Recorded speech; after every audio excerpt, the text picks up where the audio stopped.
हिमालय ये ताज और गंगो जमन पर, हिमालय ये ताज और गंगो जमन पर, हमें नाज है लहलहाते चमन पर, हमें नाज है लहलहाते चमन पर, और कदम अपने दुश्मन को रखने न देंगे, कदम अपने दुश्मन को रखने न देंगे, खुदा की कसम अपने अर्ज़े वतन पर, खुदा की कसम अपने अर्ज़े वतन। बहुत खूब। आप सभी का स्वागत है द सुधांशु शो में। जी हाँ, हमारे साथ हैं वारिस इस्लामपुरी साहब। आप इंटरनेशनल शायर और कवि हैं।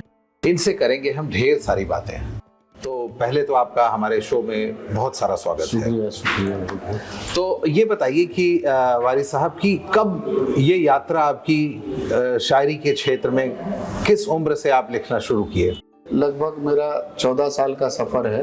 14 साल पहले से मेरी कविता की यात्रा शुरू हुई। जी जी जी जी। और अभी तक, और अब इंटरनेशनल लेवल तक जा पहुंची है। जी जी।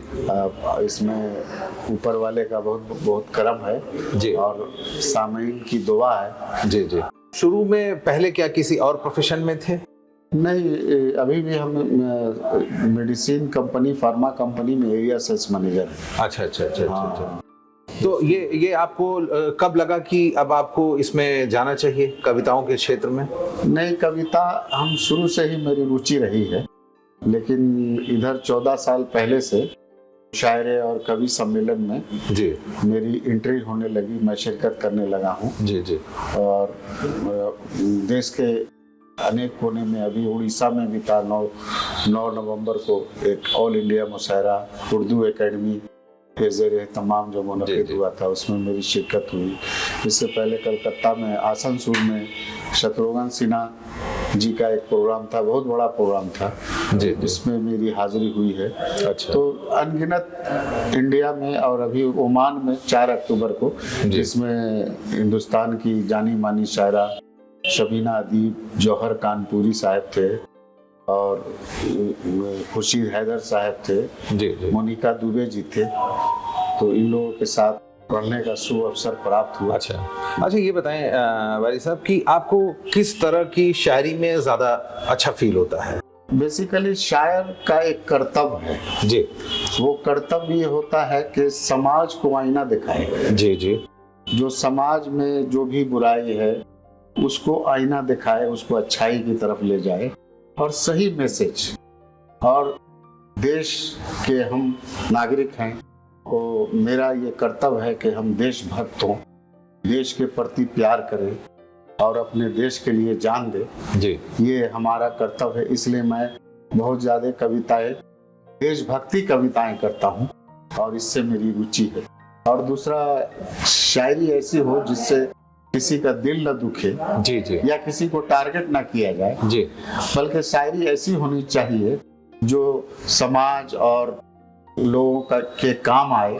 जी जी, मैं ऐसी शायरी करता हूँ। वैसे कहा यह जाता है कि जब कहीं किसी का दिल टूटता है तो वो व्यक्ति शायर बन जाता है। नहीं, क्या ये गलत है? अब वैसा भी केसेस बहुत सारे के साथ हुआ होगा, लेकिन मेरे साथ तो ऐसा नहीं है। आपका दिल नहीं टूटा? नहीं, दिल एक के साथ दिल लगा, आज तक लगा? हाँ, आज तक लगा। एक ही से हमने लव मैरिज मेरा हुआ, उसी से अब तक।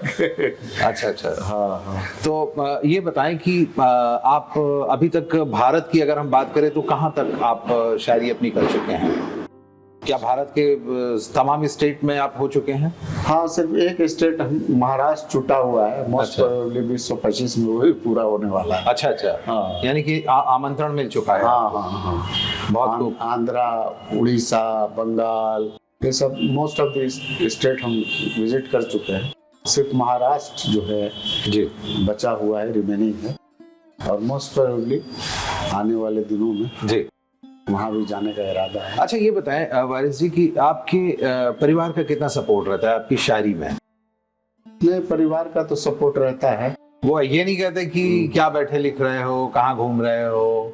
नहीं नहीं नहीं नहीं, वाइफ जो है हमारी बहुत सपोर्टिव है। अच्छा। और हम जो चीज़ भी करते हैं उसमें उनका बहुत ज़्यादा सपोर्ट रहता है। अच्छा अच्छा। हाँ, शी इज़ वेरी सपोर्टिव।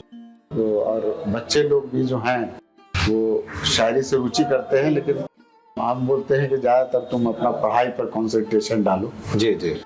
सब बात की चीज़ है। अच्छा। पहले करियर बिल्डअप करो, जी जी। उसके बाद poetry is the secondary thing. क्या बात है। अच्छा, ये अभी आप हमारे दर्शकों को कुछ कहना चाहेंगे?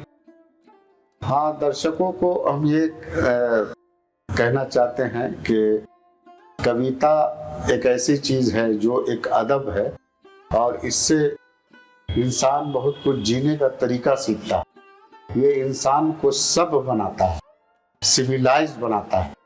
तो कविता को अगर स्पेयर टाइम, ऐसे तो ज़्यादातर टाइम अपने करियर में पर कंसंट्रेट करें, लेकिन apart from that subjective study, apart from subjective study, आपको अगर लीजर टाइम मिले तो उसमें आप थोड़ा बहुत कविता की तरफ आ सकते हैं, कविता सुन सकते हैं। इससे जो है इंसान, ये कविता जो है इंसान को इंसान बनाती है। वाह। और जीने का तरीका सिखाती है, और इंसान को जो है सब बनाती है, सिविलाइज्ड बनाती है। बहुत बहुत धन्यवाद। इतना कीमती वक्त आपने द सुधांशु शो के दर्शकों को दिया, इसके लिए बहुत बहुत धन्यवाद। नहीं, आपका भी बहुत बहुत धन्यवाद। तो अब हम वारिस साहब से लेते हैं यहीं पर विदा। अगली बार हम होंगे एक नए व्यक्तित्व के साथ, तब तक देखते रहिए द सुधांशु शो। नमस्कार। Thank you.